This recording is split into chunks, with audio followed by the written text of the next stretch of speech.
Bienvenidos a una nueva emisión de El Hilo Negro. En nuestro país y en particular en la zona metropolitana del Valle de México, hemos experimentado un crecimiento urbano acelerado y caótico. Esto sostenido débilmente por las leyes y reglamentos que no logran impedir el surgimiento de asentamientos marginales que congestionan las vías y los problemas de distribución de servicios básicos como agua, electricidad, seguridad, transporte público. Tenemos en el estudio al doctor Alfonso Javier Iracheta Cenecorta, expresidente, investigador del Colegio Mexiquense y director del Centro EURE, quien nos ayudará a entender de mejor manera los grandes desafíos urbanos y metropolitanos en nuestra región. Y para dar inicio a la conversación, vamos a ver una cápsula que nos introduce a la temática de desafíos urbanos y metropolitanos. El Estado de México forma parte de la zona metropolitana del Valle de México, la primera metrópoli del país y la tercera más grande de OCDE, pues su territorio abarca también algunos municipios de Hidalgo, Tlaxcala y las 16 alcaldías de la Ciudad de México. Los desafíos en movilidad y urbanización que enfrenta esta región son grandes, principalmente debido a su extensión territorial, su densidad poblacional y su ubicación en el centro del país. Un estudio del Consejo Estatal de Población menciona que 68% de los habitantes del Estado de México vive en apenas 20 municipios. Los desarrollos inmobiliarios accesibles suelen estar alejados de los centros de trabajo, incrementando las necesidades de movilidad y afectando gravemente a las familias de bajos recursos, quienes tienen pocas opciones para acceder a vivienda cercana y adecuada. Fenómenos como la gentrificación y el deficiente acceso a los servicios básicos agravan la situación. En el Estado de México se enfrenta desde hace años una seria escasez de agua, con apenas 268 metros cúbicos anuales disponibles por habitante, muy por debajo del promedio nacional, impactando notablemente en la calidad de vida de sus habitantes. Regresamos, nuestro tema es los desafíos urbanos y metropolitanos. Doctor Iracheta, pues las zonas metropolitanas, tanto de la Ciudad de México como Toluca y otras, pues han crecido de manera desordenada, exorbitante. ¿Cómo explicar este fenómeno? Es una tendencia natural, muy estimado Bernardo. Es una tendencia que ocurre en todo el mundo, la tendencia a la urbanización, que alcanza ya a nivel global más de 7,000 millones de habitantes de los 9,000 que se esperan para 2050, y por lo tanto hablamos hoy de un mundo urbano, primera cuestión. La segunda es que la tendencia de la urbanización es hacia la concentración en grandes espacios que le llamamos megalópolis, metrópolis, regiones, ciudad o ciudad-región, que alcanzan, no sé, en Japón, 45 millones de habitantes, en el este de los Estados Unidos 35, 40 millones, depende cómo se mira. En el Valle de México estamos hablando cuando menos de 20 millones de habitantes, pero hoy estamos hablando también de una megalópolis del centro de México que suma 30 y tantos millones, más de 520 municipios, y la pregunta con la frase con la que iniciaste, caos, es ¿quién gobierna, quién organiza estos territorios? Y la respuesta honesta es que nadie. Cada territorio en su pedacito, la suma que son municipios, estados, son los que determinan qué hacer y qué no hacer, pero se olvidan generalmente del vecino. Entonces yo soy alcalde o una alcaldesa, soy gobernador, dedico mi tiempo de fronteras para adentro y no me doy cuenta que estoy afectando al vecino, pero tampoco le pregunto al vecino, le reclamo, llego a un acuerdo con él para decir, oye, bájale con esto, ¿no? Cierro con un ejemplo, se prohíbe ya más vivienda en un municipio porque está saturado. Bueno, resulta con que el desarrollador se pasa la raya, va con el vecino y el vecino le aprueba 5,000 viviendas, pero esas 5,000 viviendas la gente va a trabajar en el municipio que cerró ese espacio. Sí, por lo que entiendo, doctor, estamos hablando de respuestas fragmentadas, que no hay una visión global, no hay una perspectiva, digamos, amplia. Cada quien resuelve como puede con los recursos, digamos, que tiene. ¿Cómo afecta todo esto? Usted señaló al final de su intervención el tema de la vivienda, de una vivienda digna. Bueno, aquí hay varios temas a considerar. El primero es que buena parte de la población accede a la vivienda por la vía de la autoproducción o autoconstrucción. Es decir, ni el mercado ni el Estado ha sido capaz a lo largo de los años, a lo largo de la historia moderna, de ofrecer una vivienda digna y decorosa, como dice la Constitución.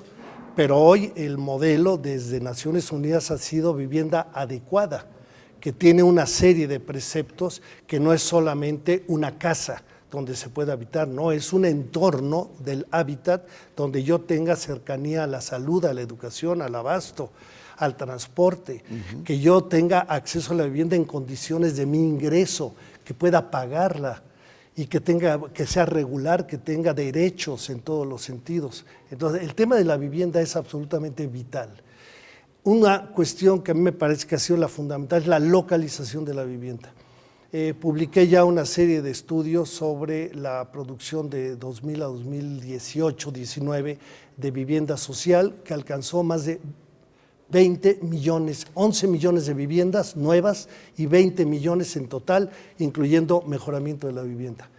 Si preguntáramos dónde se localizó la nueva vivienda, donde el desarrollador encontró suelo barato, y esto es lejano, sin los equipamientos que mencioné de educación, salud, abasto, etcétera, suficientes, y por lo tanto la gente compra una casa, se endeuda 20, 25 años, y esa vivienda social, que es una política de Estado, resulta con que le queda tan lejos que cuando alcanza el pago de 50% por el movimiento de la familia en transporte, por la hipoteca, abandonamos la vivienda. Nos regresamos a casa de tus papás o nos regresamos al asentamiento irregular.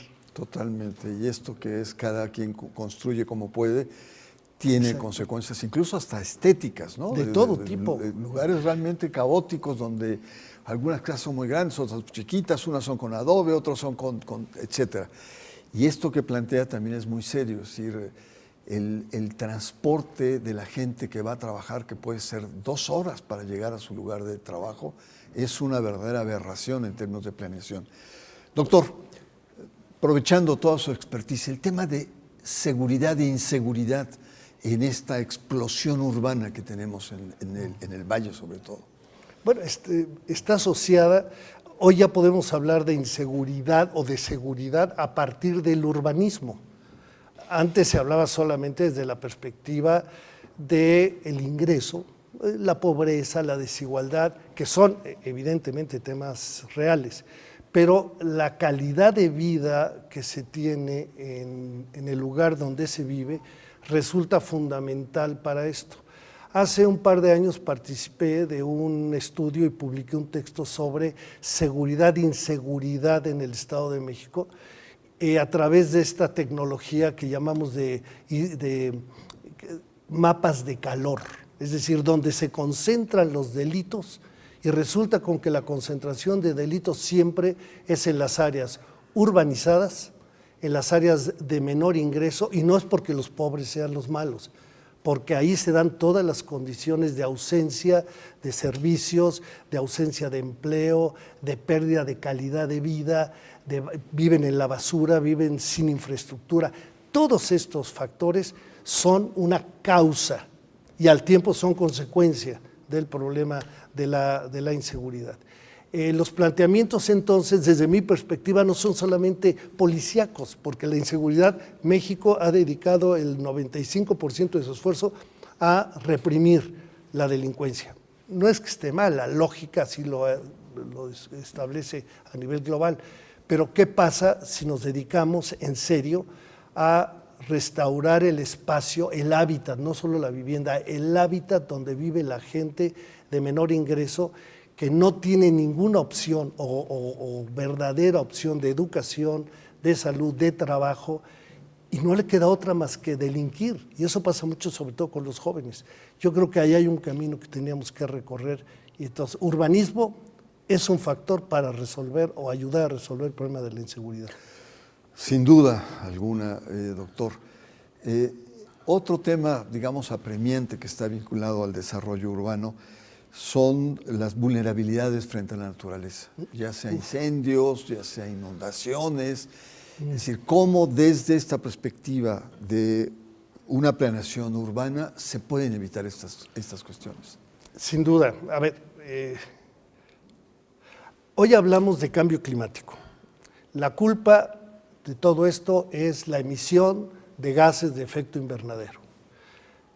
¿Dónde se origina la mayor parte de emisión de gases de efecto invernadero que trastornan el modelo que naturalmente existía a nivel del clima y que ahora lo sufrimos? Pues resulta con que hasta 70% de las emisiones son urbanas, directa o indirectamente. Directamente, sobre todo a través del transporte, a través de la industria, a través de muchos servicios, no tanto en la vivienda, pero todos ellos en conjunto, cuando no hay un modelo que tenga como propósito vivir con un enfoque ambientalista, el resultado es este caos ambiental que estamos viviendo. Pero esto se asocia a muchos temas otra vez urbanísticos. Yo he planteado por años, a ver, ¿qué pasa, gobierno, si dedicas buena parte de los recursos a acercar a la población en su vivienda todos los servicios que requiere? Insisto, educación, salud, abasto, recreación, deporte, que los tenga cerca, de tal manera que caminando pueda llegar al parque, pueda llegar al centro de salud, caminando, o en una bicicleta, en un transporte, pero en una cercanía muy grande. En lugar de subirse a un coche, una carcachita o a un transporte público de mala calidad para llegar a un centro de salud que está a 8 kilómetros o una escuela preparatoria que está mucho más lejos.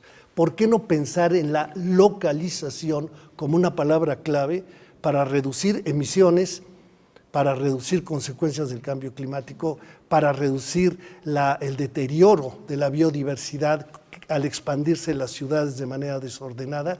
Todo esto es factor para mejorar el ambiente. Y el transporte, mientras siga siendo el coche el rey del transporte y el transporte público esté alejado y la gente no pueda caminar porque no hay banquetas adecuadas o todo le queda lejos, bueno, tenemos un problema. Muy rápidamente, para concluir este primer bloque, doctor, tragedias como la de Chalco, inundaciones, etcétera, desde la perspectiva de la planeación urbana, ¿qué se puede hacer?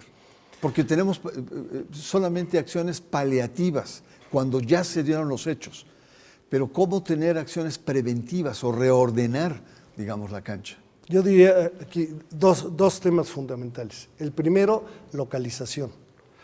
Tenemos una serie de trabajos ya realizados, se conocen. Acabo de trabajar con un apoyo de la fundación de la GIZ de Alemania para el gobierno federal del gobierno anterior y que ahora lo estoy platicando con la nueva administración del gobierno federal. Un proyecto que se llama Suelo Apto para la Urbanización. La pregunta es, ¿dónde debemos urbanizar y dónde no? Para mí la frase clave es ¿dónde no urbanizar? Alcalde, alcaldesa, cabildo, por favor, definamos juntos con el gobierno federal, el estatal, dónde no urbanizar. Pero qué negativo es usted. No, es que lo que estoy tratando de decir es que tenemos que defender lo poco que nos queda de bosque, de selva, de dunas de las playas, de humedales. Todos esos lugares están siendo utilizados para el asentamiento humano. Entonces, el tema es absolutamente vital llegar a un acuerdo de dónde no urbanizar. El caso de Chalco, por ejemplo, hemos estado platicando con el secretario Maza sobre el tema, sobre la posibilidad de reubicación, que tendría que ser paulatina, pausada, con tranquilidad, poco a poco, con la gente, convenciéndola, porque tenemos una gobernadora que ha dicho muchas veces trabajar con la gente, no solo para la gente. Y trabajar con la gente, llegar a un acuerdo con ellos, decirles, oye, yo entiendo que tienes aquí ya 10 años, pero se te va a volver a inundar. Por más trabajo ingenieril que hagamos, esto se va a volver a inundar, porque el cambio climático nos está acelerando procesos que tienen que ver con tormentas en muy poco tiempo, con una gran cantidad de agua, que no ocurrían regularmente. Ahí hay una opción. Yo diría, reubicar. Y todo el crecimiento, promoverlo, orientarlo a lugares que son aptos. Todo esto lo puede hacer el gobierno, porque tiene un sistema de planeación y tiene los mecanismos para hacerlo. Muy bien, doctor, pues vamos a una pausa. Yo le recuerdo a nuestro auditorio que estamos conversando en torno a los principales desafíos urbanos y metropolitanos y estamos conversando con el doctor Alfonso Iracheta.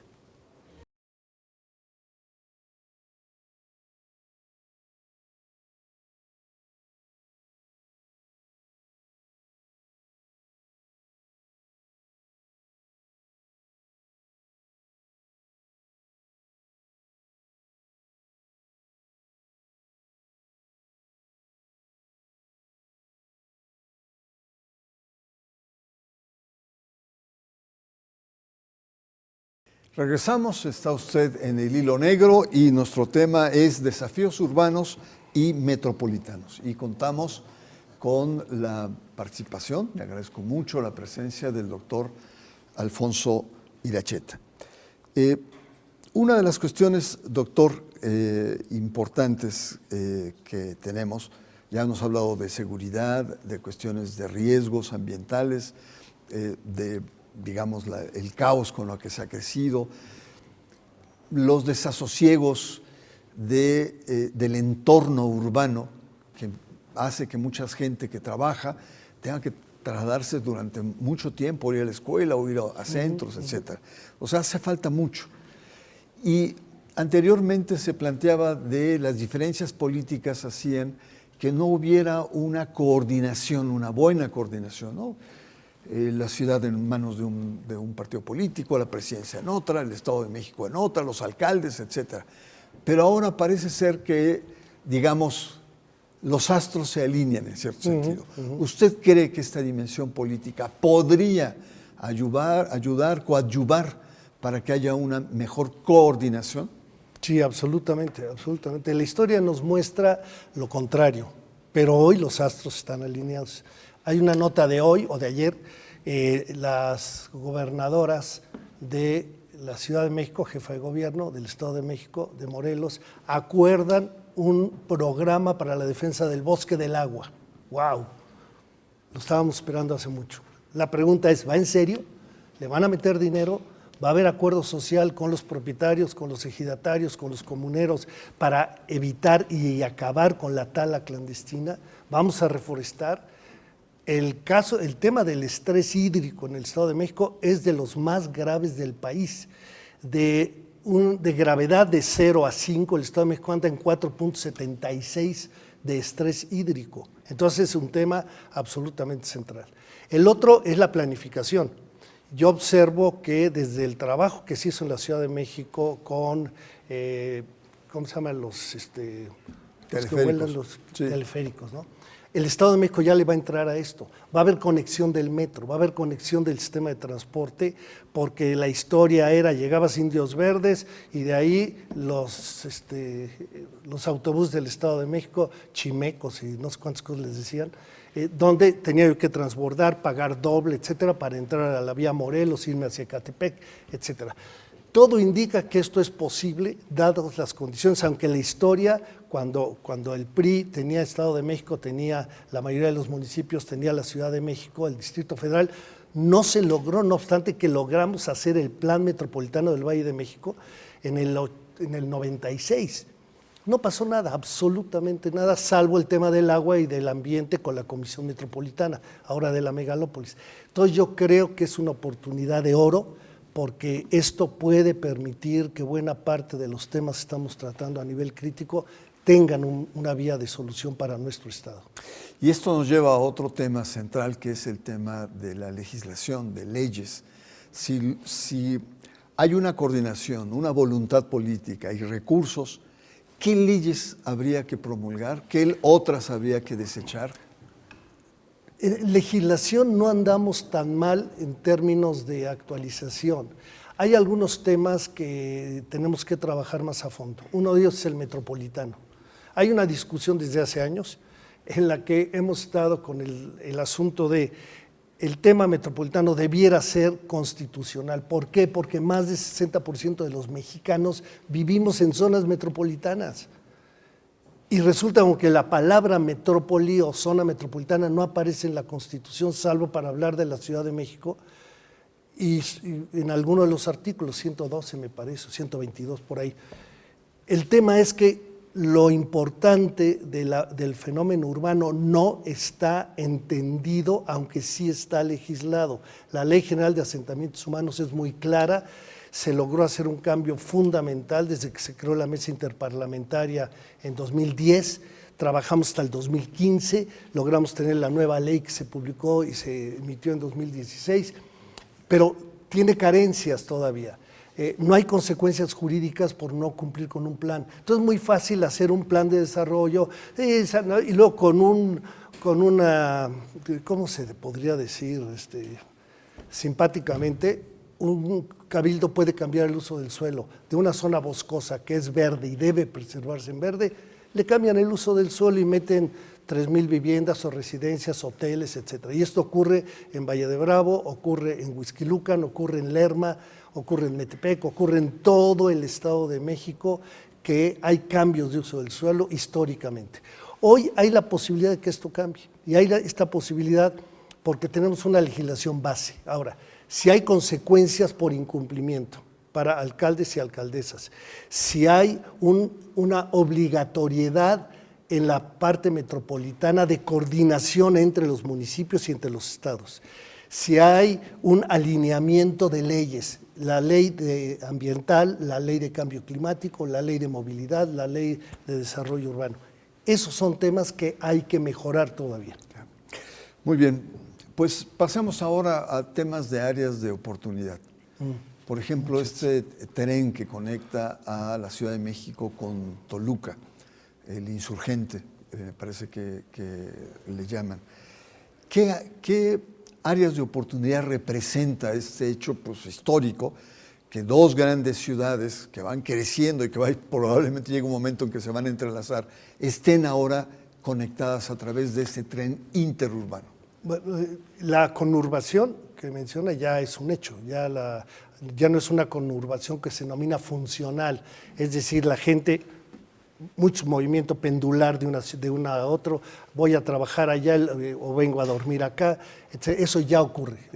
La movilidad entre Valle de México y Valle de Toluca es extraordinariamente fuerte, no hay infraestructura adecuada, las autopistas al estar concesionadas son carísimas, son muy injustas en ese sentido porque no permiten que la gente de bajo ingreso pueda trasladarse rápidamente, simplemente pagar 150 pesos, una cosa así para ir. 400 ida y vuelta. Bueno, cuesta. 400 ida y vuelta. Más Cuando gasolina. yo soy vendedor de lápices o vendedor de Biblias y los traigo en mi coche, con eso se me va toda la ganancia del día. Entonces, el tren es una gran oportunidad porque históricamente el tren ha sido considerado el modo de transporte masivo de mayor calidad, mayor seguridad y menores emisiones. Por lo tanto, es bueno en todos los sentidos. Ahora, el problema es que el tren no está operando todavía, no sabemos, pero el día que se abra en observatorio, va a ser una cuestión realmente hay que estar preparados, porque los 200 y tantos mil pasajeros que se estima va a tener en cada tramo de ida y de vuelta, va a ser realmente muy preocupante. Y todavía no se resuelve el asunto adecuado de la planificación en cada una de las estaciones. El gobierno generó ya un plan parcial regional que incluye a los 5 municipios desde Sinacantepec hasta Lerma y una parte de Ocoyoacac. Y en ese se está pretendiendo hacer grandes obras públicas, es decir, espacio público donde pueda haber oportunidad de todo, puede haber no solamente vigilancia, puede haber centros de salud, puede haber parques, puede haber centros comunitarios, en fin, hay oportunidad para que el tren se convierta en un corredor que desarrolle y ordene la ciudad y sobre todo en un sistema de transporte que reduzca el uso del automóvil y por lo tanto reduzca las emisiones. Por último, doctor, el tema de esta conexión y esta movilidad. ¿Se planean proyectos, digamos, de tener un metro que siga conectando estos dos universos urbanos, de tener un transporte más efectivo? Y también el tema de la seguridad en el transporte, que es una verdadera lacra que uno suba a una combi o suba a un autobús y haya despojos y haya arrebatos, digamos, del crimen organizado. ¿Cómo prevé usted esta interconectividad entre estas dos grandes marchas urbanas, además del tren? Yo creo que esto va para bien como proyecto, como idea. El problema es que la política en México es muy contradictoria. Es una política que por un lado aporta todas las condiciones para que se produzcan más coches. Se quitó la tenencia, que era una oportunidad para reducir la movilidad. Se promueven y se ha permitido que los famosos autos chocolate o camiones chocolate sigan entrando al país. Error, no debía hacerse, aunque por otro lado uno entiende que la gente de menor ingreso no tiene posibilidades de tener un vehículo para mover mercancía, sobre todo en el agro o del campo a la ciudad. El tema de la gasolina, poner la gasolina subsidiada permanentemente es otra cuestión que está a debate, porque lo que hace es facilitar el uso del automóvil. El apoyo a la industria automotriz es gigante. Bueno, todo esto es desde la parte que uno dice, bueno, es la economía y es lo que pasa en todo el mundo. La pregunta que yo me hago permanentemente, ¿qué pasa con el transporte público? ¿Cómo resolver la crisis que generan los transportistas, incluyendo algunos del Estado me refiero del sector público, que no es posible llegar a un acuerdo básico en el estado más poblado del país, el estado que produce después de la Ciudad de México, que tiene el Producto Interno Bruto más alto, que no pueda ponerse de acuerdo con los camioneros, que en las avenidas principales de Toluca estén parados 5 o 6 autobuses con 4 o 5 pasajeros cada uno, cuando uno esperaría un articulado que va en vía propia, que se para donde debe pararse, que la gente sube a nivel, baja a nivel, como debería de ser mínimo un metrobús. Estaba planteado para el corredor de Las Torres y también se planteó para el corredor del Paseo Toyocan y en todo el entorno de la ciudad y nunca prosperó. Entonces yo creo que el enfoque al transporte público y el enfoque al transporte no motorizado, imaginemos un programa estatal o nacional de recuperación de la banqueta, que haya un concurso, cada ciudad, cada municipio que crezca en área con banquetas de alto nivel, verdes y bien hechas, un premio. Ese sería un mecanismo para enfrentar esta crisis de la movilidad. Muy bien, doctor, pues muchas gracias. Está placer. muy claro la complejidad que hay y la necesidad de articulación de los diferentes órganos de gobierno, recursos y sobre todo una voluntad por hacer, digamos, de nuestro entorno urbano un espacio vivible, con dignidad y, como usted señala, adecuados. Unas palabras finales, ¿cuáles podrían ser sus conclusiones o un llamado que usted quiera hacer? El Estado de México es probablemente uno de los territorios más complejos, yo diría inclusive de América Latina. Tomemos en cuenta que tiene 1,5 millones de población menos que Chile, que tiene una historia y muy reconocida, pero el Estado de México tiene 1,5 millones de población menos que Chile. Es una primera cuestión. ¿Cómo resolver esto? Tenemos que dar pasos de tal manera que el gobierno del Estado de México vaya evolucionando hacia una estructura mucho más amplia en el sentido de las regiones, en el sentido de la participación social, en el sentido de la atracción de inversiones, en el sentido de recuperar las plusvalías. El Estado de México tiene 83.5% de población viviendo en 3 zonas metropolitanas que pagamos un impuesto bajísimo. Entonces, ¿qué oportunidad tenemos? El gobierno puede echar a volar muchos proyectos de vivienda, de inversión, de toda naturaleza, que son, yo creo que la gran oportunidad para ir metiendo orden a este caos que todavía seguimos viviendo a nivel urbano y metropolitano. Doctor Alfonso Iracheta, muchas gracias por estar aquí, ha sido un verdadero honor. No, el honor es mío. Y muchísimas gracias, Bernardo. Llegamos al final, yo le invito para que nos sintonice la próxima semana aquí, en El Hilo Negro.